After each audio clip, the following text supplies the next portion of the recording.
TTD నూతన additional EO Venkaiah చౌదరికి కూటమి నేతల సిఫార్సు లేఖల సవాల్ ఎదురైంది. వచ్చి రాగానే ఆయన సమర్థతకు ఇది మొదటి పరీక్ష.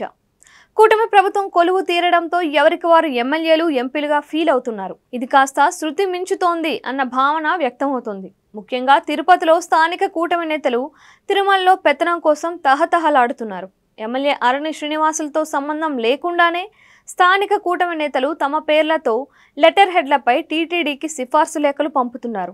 జనసేన, టీడీపీ, బీజేపీ నాయకులు పార్టీలో తమ హోదాను అడ్డం పెట్టుకొని ఈ లేఖల్ని పంపడం గమనార్హం. వీటిలో వేటిని పరిగణలోకి తీసుకోవాలో టీటీడీ ఉన్నతాధికారులకు అర్థం కాని పరిస్థితి.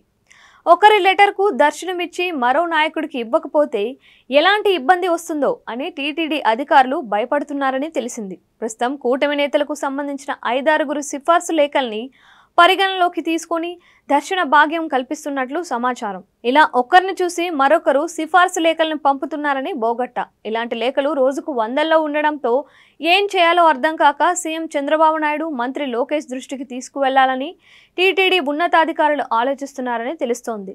అయితే దర్శనాలు ఇవ్వడంలో కీలక నిర్ణయం వెంకయ్య చౌదరిదే. ఆయన ఎలా వ్యవహరిస్తారో అనే చర్చకు తెరలేచింది.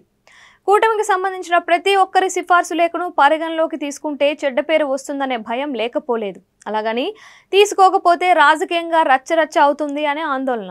అందుకే వెంకయ్య చౌదరి సమర్థతకు సిఫార్సు లేఖలు సవాల్ విసురుతున్నాయని చెప్పొచ్చు.